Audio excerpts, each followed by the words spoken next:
Olá, meu nome é André, professor de música e vou fazer minha autodescrição. Sou um homem branco, de cabelo curto, barba e estou usando uma camisa vermelha. E aí, você tá me ouvindo? Você tá me ouvindo ou tá me escutando?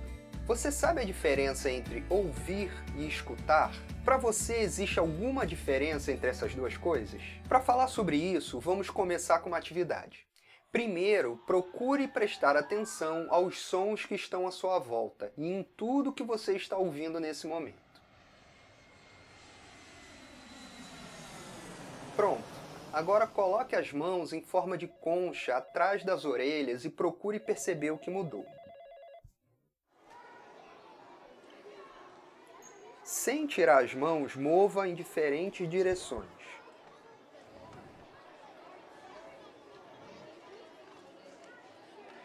Mexa a mão em várias formas. Continue prestando atenção no que você está ouvindo.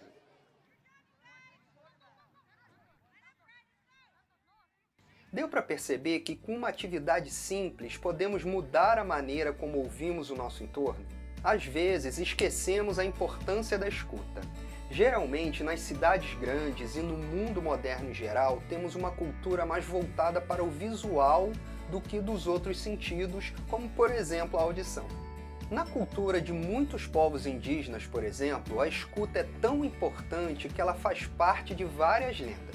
Como a lenda da Iara, uma sereia que com longos cabelos pretos e olhos castanhos emite uma melodia que atrai os homens, os quais ficam rendidos e hipnotizados com o seu canto e a sua voz doce.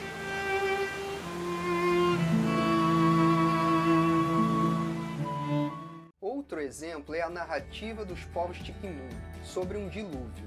Vamos ouvir um trecho da história. Todos os índios em terra morreram, apenas aquele que refugiou-se na tora oca sobreviveu. Quando a água abaixou, o homem que estava preso dentro do pau escutou um zunido. Eram 2 besouros. Então o índio pediu para quem estivesse lá fora lhe salvar a vida. Um besouro mandou o outro buscar o machado. Perguntaram ao índio onde estava sua cabeça e o seu pé, então cortaram o tronco para tirá-lo. Você percebeu que o homem que estava preso dentro da árvore se salvou porque prestou atenção aos sons da floresta e conseguiu ouvir os besouros? Pois bem, esse é um exemplo de uma história que fala sobre a importância que os povos indígenas dão à escuta dos sons que vêm da floresta. Muitos estudiosos dizem que para a maioria dos povos indígenas o ambiente sonoro é o que mais importa, mais importante até que o ambiente visual. Para eles, o ambiente sonoro é o que mais se comunica com eles, pois é escutando a natureza que eles conseguem caçar ou simplesmente se proteger de algum perigo como um animal que possa atacá-los. Ou seja, os povos indígenas têm uma educação sonora desde que nascem. Com isso, a sua maneira de perceber o mundo também é diferente da nossa. Assim, podemos dizer que escutar é muito mais do que ouvir música ou qualquer outro som do dia a dia. Prestar atenção na escuta pode mudar a maneira como pensamos, porque ouvir também é sentir. Com isso, podemos afirmar que escutar é ouvir com atenção, é sentir e pensar o que se ouve. Para entender melhor isso, vamos falar um pouco sobre como a nossa audição funciona. É mais ou menos assim. As ondas sonoras atingem a orelha, vão para o canal auditivo, onde está localizada uma fina membrana que é chamada de tímpano.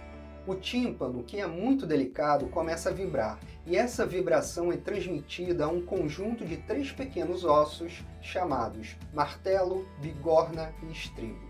E assim o som é ampliado até chegar a uma região do cérebro que se chama córtex auditivo. Até aqui vimos a parte mecânica da escuta, mas como já foi falado, a escuta é mais que isso. A escuta tem a ver com toda uma percepção de como estamos inseridos no ambiente. Podemos entender isso falando da escuta dos animais. A coruja branca, por exemplo, é uma super caçadora, sabe por quê? Ela tem ouvidos próximos aos olhos e a sua audição é tão potente que ela consegue ouvir a sua presa se movimentando até 1 metro debaixo da neve. Os morcegos, apesar de não serem cegos, não dependem da visão como sentido primário, como a maioria dos animais. Eles usam o que se chama de ecolocalização, pois eles lançam pequenos sons para que se possam ser rebatidos nos objetos e serem ecoados de volta. Os estudiosos dizem que os morcegos conseguem dessa forma detectar objetos bem pequenos, do tamanho de um fio de cabelo. Dê uma olhada nessa imagem. Esse inseto é um tipo de grilo, e olha que interessante, ele tem o seu sistema auditivo no joelho. Imagina se nós humanos tivéssemos as orelhas nos joelhos como ele. Até aqui percebemos que a audição é algo que pode mudar toda a nossa percepção do ambiente. Prestar mais atenção em nossa escuta pode fazer com que tenhamos uma maneira toda diferente de perceber o mundo. Ou seja, uma das diferenças entre ouvir e escutar está na atenção. E desenvolver a escuta depende de acumular experiências com um som. Então, para terminar, eu quero propor alguns exercícios. Essas atividades têm como objetivo fazer com que a gente desenvolva uma sensibilidade maior aos sons que nos rodeiam. Vamos lá! Pesquise sobre os sons das copas das árvores. Repare nos sons que elas produzem quando são movimentadas pelo vento. Repare que cada tipo de folhagem produz um som diferente. Procure anotar o que descobriu. Preste atenção na grande variedade de sons que as aves produzem. Tente descrevê-las em um caderno. Tome consciência da paisagem sonora e urbana em diferentes lugares e distâncias. Faça um relato do que você escutou. Ouça o som do mar. Repare que ele nunca para e nunca produz o mesmo som.